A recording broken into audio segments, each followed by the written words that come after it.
Hi guys. Uh, so recently, in some of my videos, you see me sniffing all the time and snorting. It's because I've changed my diet again. Why did I change my diet?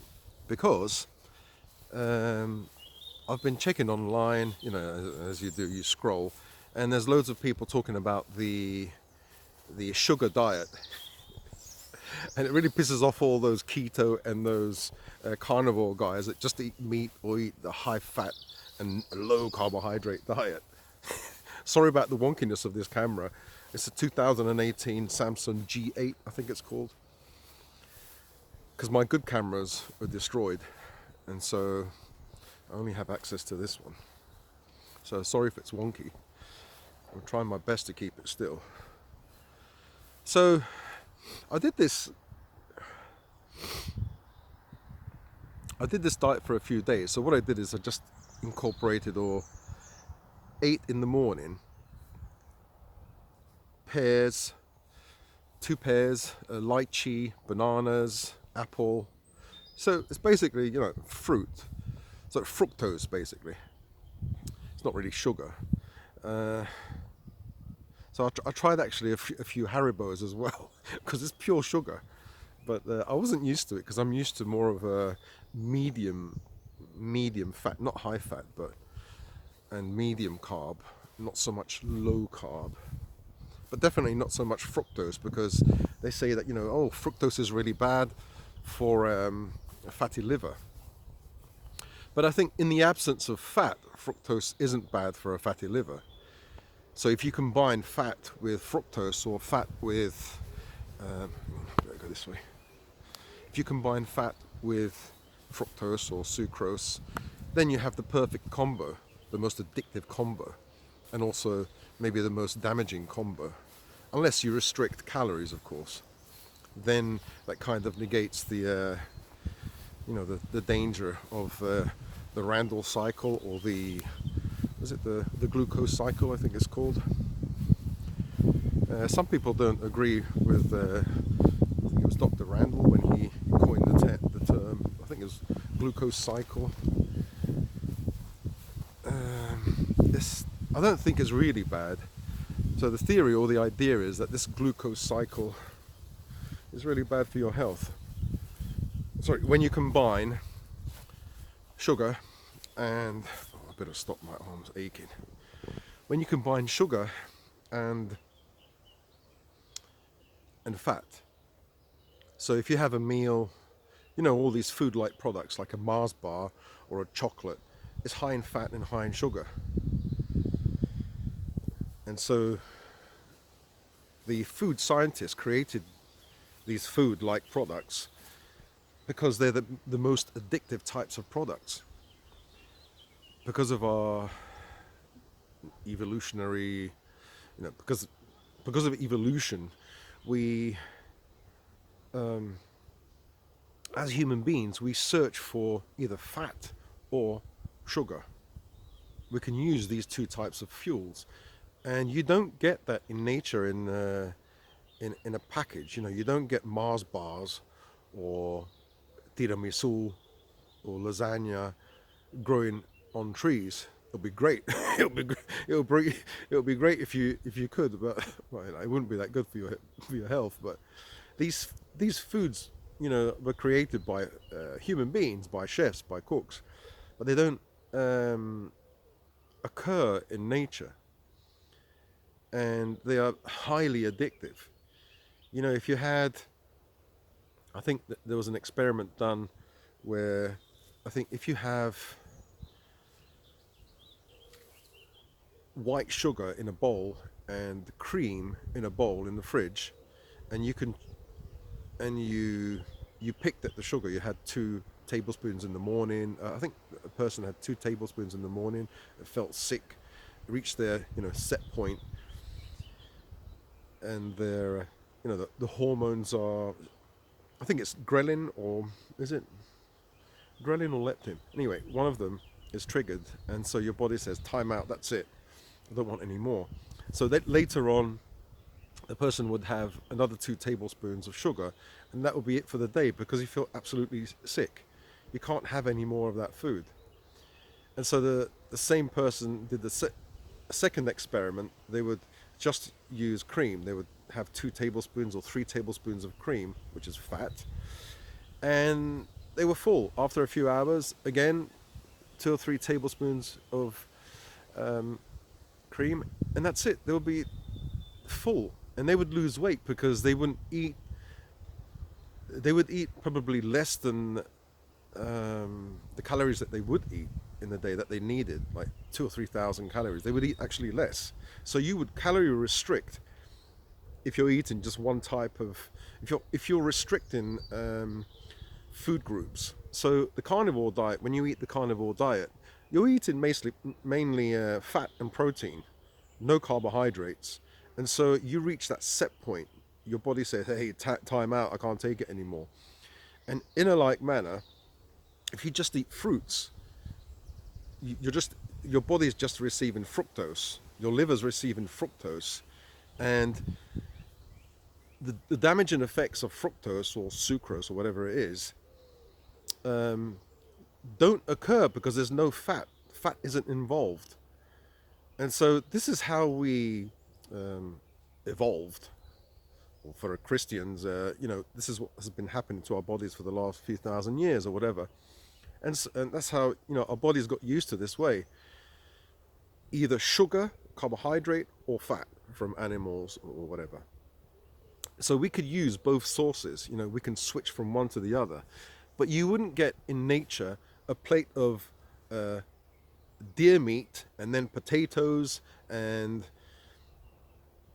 I don't know, berries all mixed into one meal. You wouldn't get that. You would get, times when people would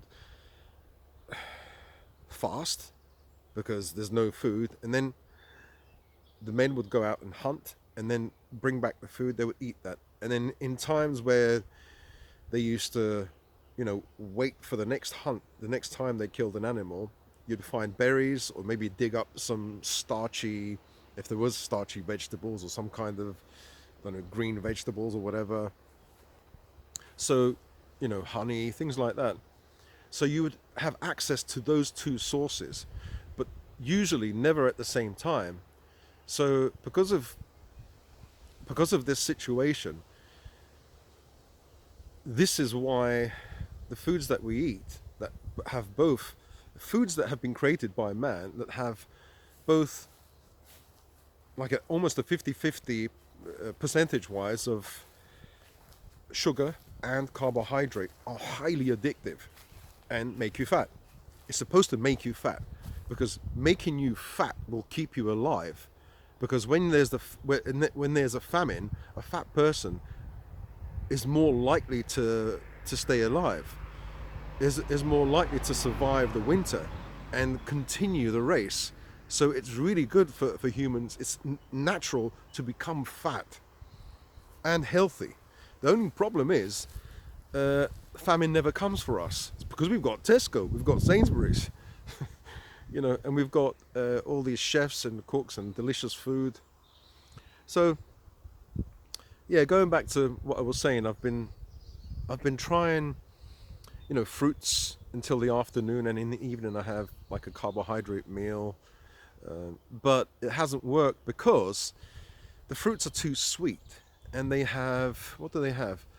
Like, I've got small intestinal fungal overgrowth, which means that we all have a fungus, but that fungus is overgrown, and I've got histamine intolerance, and I've got gluten intolerance and dairy intolerance, which are not a problem because I'm just eating fruits and some carbohydrates. The problem is these fruits like pears, lychee for example is really good because people who have histamine intolerance problems can actually eat it, but not people who have SIFO. So these sweet fruits actually feed the fungus or the fungal overgrowth, or make it worse. So you have to really be careful, so that's why I've been having like allergy type symptoms, runny nose, mucus in the morning, horrible mucus at night, just runny nose, itchy eyes, sneezing my brains out. And I know it's the pear, watermelon, and maybe it's just a case of continuing to do it, for a while, because my body's just, in shock, and it's not used to all that sugar, and after a while it will die down. But it is tough to, it's tough when you've got all that mucus and you've got a runny nose, itchy eyes. It's nothing to do with like pollen or anything like that. I don't have that problem. So yeah, so that's why, some of you guys might be saying, oh, why can't you stop sniffing and snorting? So that's the reason. As you can see, now I'm okay because I stopped the fruit. So yeah, just to let you know about the sugar diet. The sugar diet does actually work. And there was a time when I did the sugar diet and I lost 30 kilos. So maybe I can talk about that in the next video. So as you guys can see, I'm making a different kind of video, just a rambling type video, because a lot of you guys have said, oh, we want the real you. So I thought, oh, okay, all right. I try to make videos to guide people and to teach people and teach myself. At the same time, I'm learning myself. And, some people say, how can you teach anyone? How can you guide anyone if you're not perfect yourself? Or if you're not... Well, the thing is, the way I see it is, I'm not at the top of a mountain and saying to people, come up here, it's nice up here. And people also don't like that, because people want to relate to other people. Some people, like to be guided. So there's different kinds of people.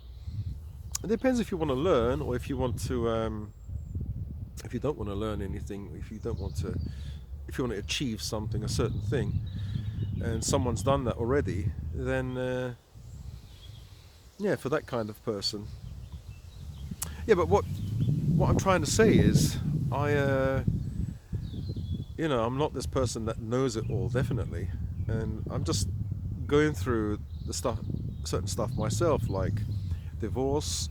I am a man over 50s, so for men over 50s going through a divorce, I'm not this master, this person who's overcome everything. I'm just one step ahead, that's all, in the process. So there may be people who are just one step behind me, just over there, and they might be thinking, hey Gerald, what's all this divorce about? What do you mean I didn't see it coming? So at least people can, men especially, and women, you can hear what I have to say, and when it comes to health as well. And because I'm further down the line, maybe they can not make mistakes that I made, and maybe can learn from something that I've experienced. I'm not this influencer or somebody who is an expert. No, I'm not an expert in anything. I never said I was. And then, those experts, people can't really relate to those experts. They can relate to someone that's down to earth, and I'm definitely down to earth. Yeah, so anyway, I'll speak to you guys in another video. My hand's getting tired. I hope you like these kind of new walking videos. I'm not going to edit or do anything with these videos. I'm just going to upload them onto YouTube. Because making those other types of videos, just editing is really difficult for my eyes, and so I have to try and avoid that. And I think maybe these kind of videos are more relatable. I make mistakes, you see me make mistakes, and it's like I'm talking to a friend. I don't want to be this kind of person that has to cut the videos and hide my errors. No, I'm not doing that anymore. Okay, well, not for now. Speak to you guys in another video. Spiral up, and if you've got any problems like these, sniff it. I still have a little bit. Let me know in the comments. spiral up, love yourself and each other, and you be careful with the sugar diet, especially if you've got gut problems. That's why the carnivore diet and the keto diet is really good for autoimmune disease and problems with the gut. It's really, for me, I could say it's really good. But sometimes a carnivore diet is not good. It can actually create histamine problems. And you would have thought for SIFO, small intestinal fungal overgrowth, the carnivore is great. No, because if you eat, I think it's if you have too many or certain amino acids, they can actually feed the fungal overgrowth. So even with carnivore, you have to be careful. Anyway, I'll speak to you guys in the next video. I'm just tired. Bye.